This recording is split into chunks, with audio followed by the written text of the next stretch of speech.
Jenengan nak sujud nikmati matur nuwun Gusti jenengan negdir kula sujud sehingga saya sah sebagai hamba jenengan. Kowe nek mati nek mati wae.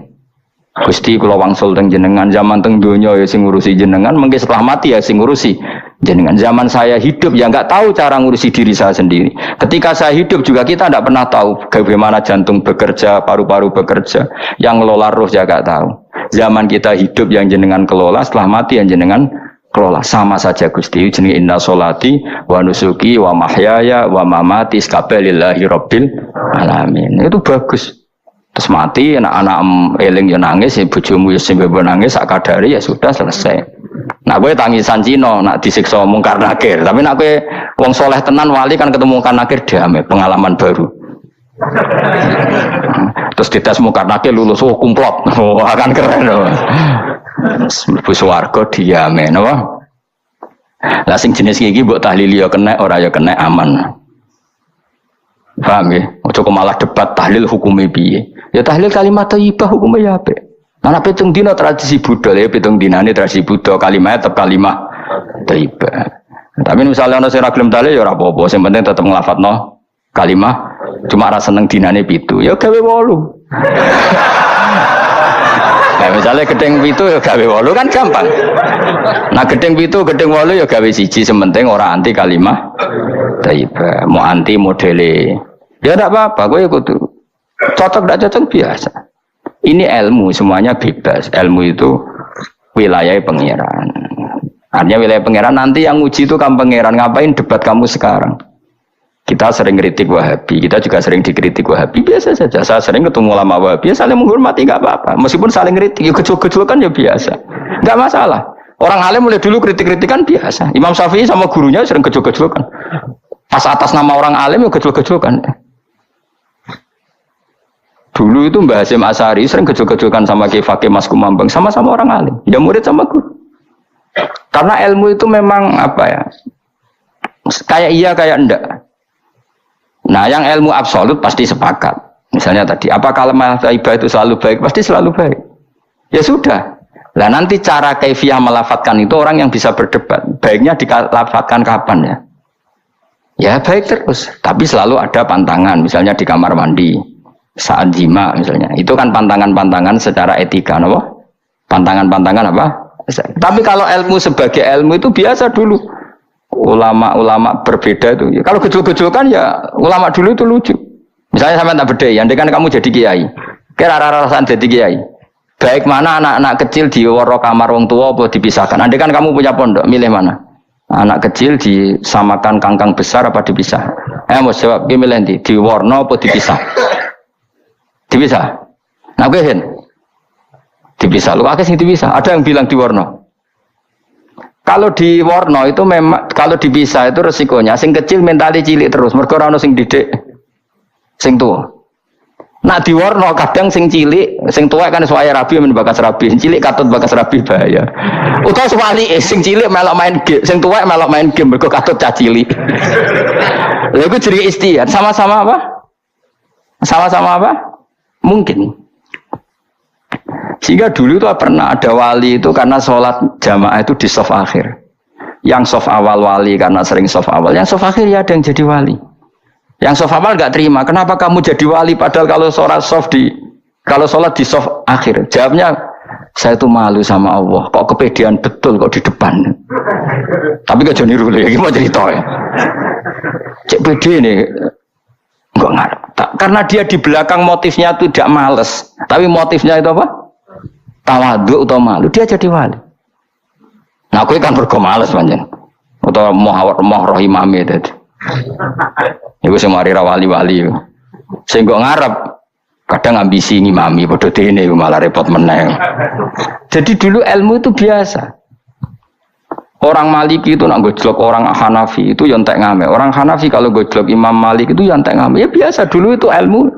Ya biasa. Misalnya gini sampean tak bedhei. Enggak jawab saja jujur.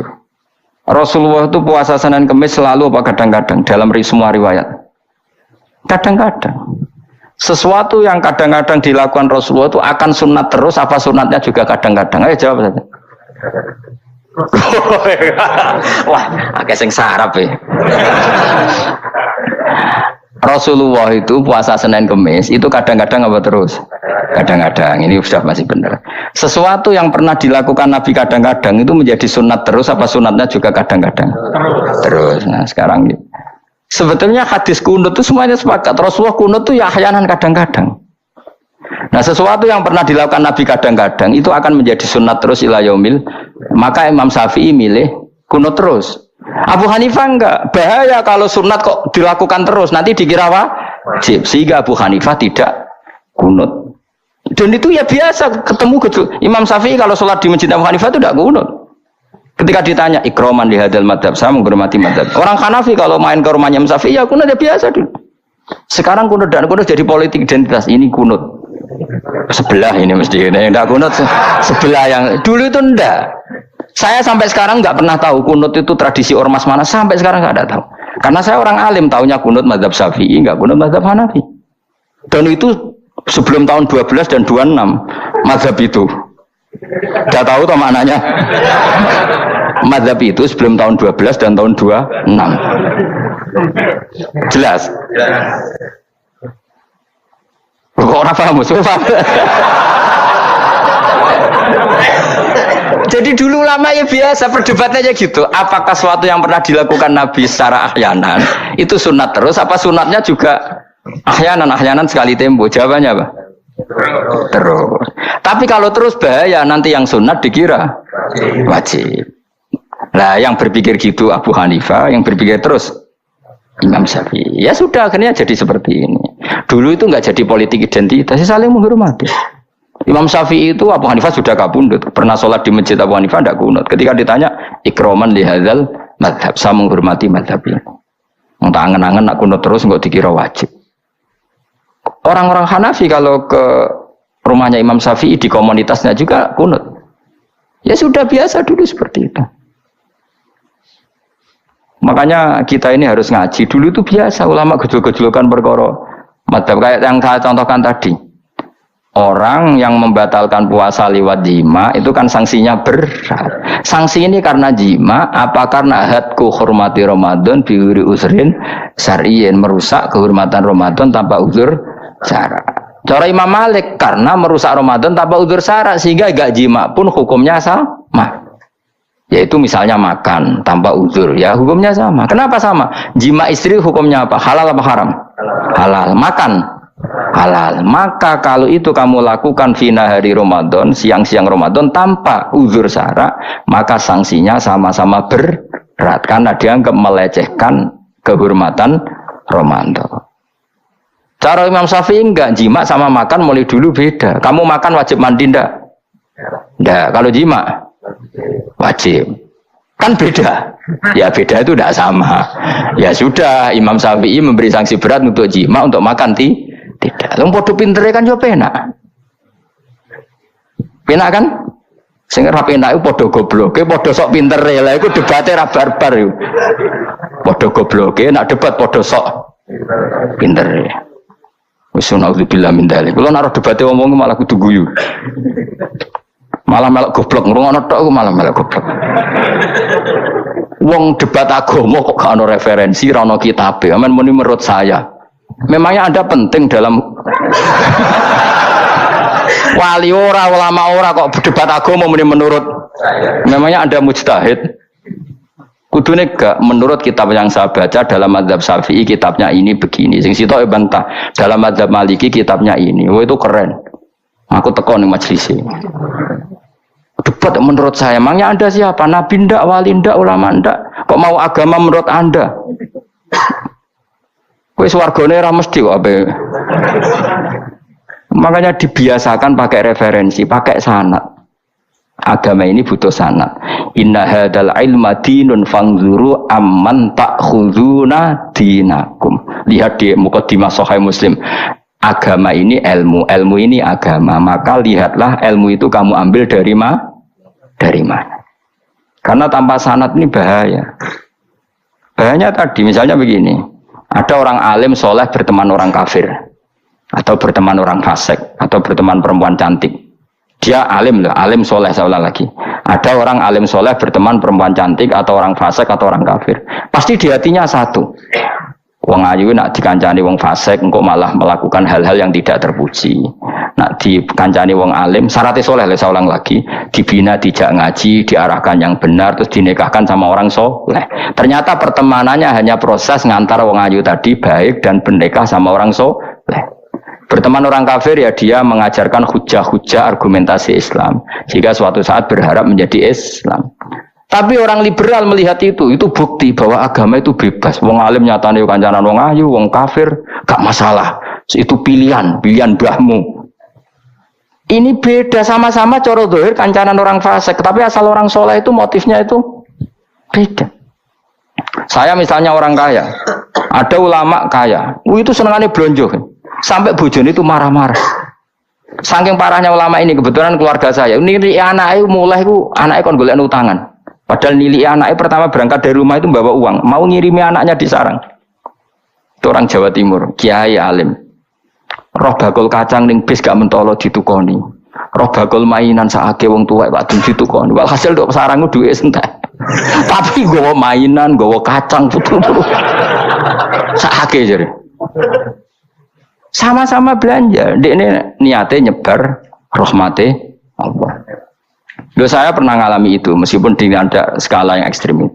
Saya sampai sekarang anak saya mulai TK, SD tak sangoni terus. Kadang beli jajan yang dia sama sekali gak doyan. Dulu ibunya yang marah sebelum ora dipangan kok dituku Gus. Ya masih ora dipangan bakule tetap seneng. Butuhe bakule ku payu ora kok dipangan ta ora. Tapi utek-utek medhit ngene kan pikirannya kan. Nara dipangan aja tuku ya sakake bakule ndonga supaya laris. Lah duit 5.000 bagi kita kan tidak penting is bentek, ben manfaati bakul-bakul. Karena orang kadang dikasih itu malu loh, karena tidak diharga diri. Tapi kalau lewat jual beli kan senang. Ya banyak ulama yang gitu, boros tapi niatnya menyebar roh. Asal orang soleh itu baik-baik saja. Orang soleh melete, wah duitku akeh ke tenang wae. Cara dohir melete, ternyata ngenakno sing dikai ben ora perasaan. Nah misalnya wong soleh terus sopan, duitku pas-pasan tak pangan sesuk wae ra ono, sing dikai yo sungkan le dul. Maka wong soleh kudu melete ben sing dikai ora sungkan. Bareng ngekek duit wong 100.000. Lah iya lanjuran duitmu akeh ora iso tak hitung ning omah. Ijek karungan. Lah kok karungan piye? Duit 1.000 kerja kok karung gak sak. Butuhe ngenakno sing dikai apa? Ngenakno sing dikai. Asal wong soleh, dia ngomong gitu itu niatnya juga soleh. Tapi nak wong ra soleh, pancen melete tenan. Bolak-balik wong ra soleh itu masalah. Makanya kancani wong soleh. Wong soleh itu orang yang luar biasa. Kanjeng Nabi itu nak dahar sering ning jobo. Ya biasa. Ketok wong akeh. Karena Nabi gak ada kepentingan. Beliau jadi Nabi setelah Nabi Isa alaihi salam yang saking sakralnya, saking priainya malah kebablasan dianggap sebagai anak Tuhan. Maka Nabi ngetokno kemanusiaan. Bahkan kalau dahar itu sering di luar. Gue ngetokno anak Nabi itu dahar sebagai umumnya kayak apa orang soleh. Lho kalau nate berusaha khusyuk itu menang. Malah ngipi gue elek.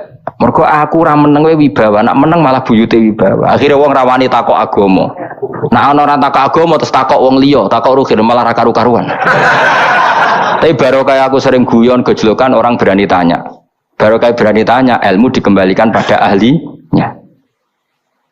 Jadi wong soleh ku ngomong terus yo barokah, saenak yo barokah, asal dekne soleh alim barokah terus. Tapi nak wong ra soleh goblok e mbok meneng ben wibawa. Nah ibadah anggap wali terus wakai sing sowan innalillahi wa inna ilaihi raji'un. Aneh-aneh wae. Modus iki ngene wae. Lho iya, kaya kasus di Probolinggo andekan wong ora jubahan niku ora ono sing percaya. Dia dipercaya karena modus apa? Kesalehan. Mbok ndekne nganggo kathok seprapat terus papoh ning pasar, ayo aku bisa gadakan uang, percaya to ora? Barokah jubahan. Ibu-ibu soleh. Maka sarana kesalehan ini kalau di mata orang nggak soleh, di tangan orang nggak soleh itu makanya kata ulama, kata Imam Haroman, kena alim, murid pun biasa wae. Aja sampai kue terlalu khusyuk terus nak ngomong dindel, padahal keliru ngomongmu itu. Mergo anti ilmu. Bener kok sampean ini bener. Orang alim sepeda motor ya sampai dang-dang atau sampai rokokan itu bener. Gak ada bebo khusuk malah bahaya. Dikira ahlul ilmi jebule gloyor napa. Mulane kan apa melete tak anggap pinter ini. Menutupi apa. Wis pokoke terusno dhewe. Jadi itu ada aturannya. Pokoknya yang penting itu soleh alim. Makanya saya berkali-kali cerita, saya punya sanad sampai Sufyan bin Uyainah itu termasuk gurunya Imam Syafi'i. Ya gurunya Imam Syafi'i itu yang paling masyhur itu Muslim bin Khalid Az-Zanji ketika kecil. Beliau diajari sufi oleh Sufyan bin Uyainah. Kemudian ngaji hadis sama Imam Malik. Cuma di Indonesia yang terkenal beliau hanya muridnya siapa? Imam Malik. Sebenarnya dia ngaji lama itu malah sama Sufyan bin Uyainah. Sufyan bin Uyainah ini yang punya riwayat bahwa Nabi Isa dan Nabi Yahya pernah bertemu.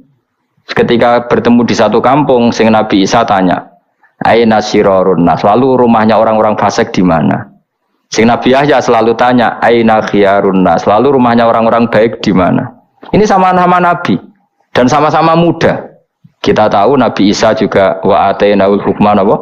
Sobia. Nabi Yahya ya Yahya khudil kitab bi quwwah wa atainaul hukma sobia. Nabi Yahya juga mulai cilik alim, Nabi Isa juga mulai cilik alim, bayu kalimun nasa fil mahdi wa kahla. Ini sama-sama orang alim mulai kecil, hanya dua itu, Yahya dan siapa?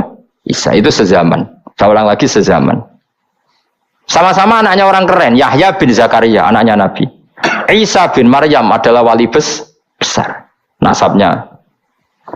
Akhirnya Nabi Isa yang mulai tanya, "Lima datas al aina khiyarun nas?" Kenapa kamu tanya rumahnya orang-orang baik di mana? Kata Nabi Yahya, kumpul orang soleh itu enak, nyaman. Ya kan nyaman kan kumpul orang soleh, tidak ada narkoba, tidak ada kegaduhan, tidak ada berisik. Terus gantian Nabi Yahya tanya, "Lima datas al aina sirarun nas?" Lalu kenapa Anda tanya di mana rumahnya orang-orang buruk? Terus kata Nabi Isa, "Anan Nabi, saya ini Nabi, biman zilatit tabib, ibarat dokter udawil marto, maka saya mengobati yang sakit." Kalau Anda seorang dokter, nyari sampling penyakit, nyari di endemik daerah penyakit apa daerah sehat? Penyakit. Ya tapi kalau kamu takut ketularan, nyari daerah sehat apa daerah berpenyakit? Itu sama-sama madhab dalam ilmu. Dulu itu ya biasa, perbedaan seperti itu biasa saja. Karena semuanya karena ilmu. Sekarang enggak, kubu sebelah yang ngotot, kubu sebelah ya dalile pokoknya. Mana ada ilmu dalile pokoknya? Pokoknya kunut itu gini, kalau tidak kunut gini. Memangnya Imam Syafi'i lahir tahun berapa? Kunut tidak kunut itu ada sebelum tahun 12 dan tahun 26. Gue eleng-eleng. Nah di vulgar roh cari vulgar. Nah iku rapam banget. Maka orang-orang alim tahunya ya kunut dan tidak kunut itu al-khilaf baina madzhabi Syafi'i wa madzhabi Abi Hanifah. Sekarang tahu-tahu di zaman akhir jadi politik identitas. Kayak misalnya begini, tak contohkan lagi perdebatan. Pakai peci putih. Gus Naji itu putranya Mbah Mun meyakini pakai peci putih sunat sehingga santrinya pakai peci putih. Mbah saya Kiai Hamid Pasuruan juga pakai peci putih. Santri Sidogiri semuanya pakai peci putih karena putih itu sunat, ya sudah pakai peci putih. Tapi kalau Mbah Mun itu santrinya nggak boleh pakai peci putih, haram kata beliau. Kata beliau, "Jong kaji nih wong desa-desa nganti adol Tegal, adol sawah. Mbok saingi ketu 5.000." Kata beliau. Nglarakno atine wong dosa apa haram? Dosa, Mbah. Lah ya iku dosa, mulane haram. Sehingga takanya akan santri sarang semua. Enggak ada santrinya Mbah Mun pakai peci putih, kecuali yang sudah kaji. Karena pikiran beliau itu menyakiti orang katanya. Karena kaji ini adol Tegal disaingi 5.000. Tapi Mbah Mun sebagai orang alim yang membiarkan pondoknya Gus Naji pakai peci putih. Mbah Naji juga membiarkan ketika pondoknya Mbah Mun pakai hitam.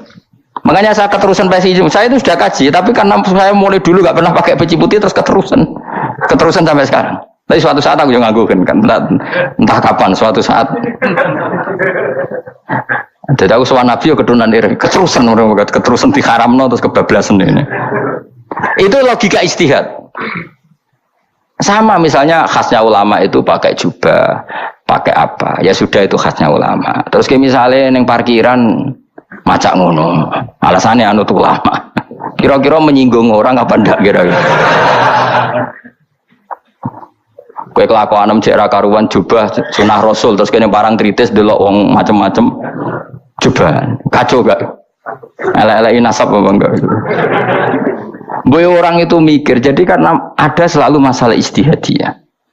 Abdullah bin Mas'ud dulu itu kalau sholat itu nggak pernah pakai baju resmi, seringnya pakai sarung tok, kadang nggak pakai baju. Ketika ditanya, kamu ashabu Rasulillah, kenapa sholat dengan cara seperti itu? Terus beliau ngendikan, wong ben roh nak standar minimal sholat seperti ini. Kalau saya sholat selalu pakai pakaian sempurna, nanti dikira itu aturan fardu dan umat menjadi berat.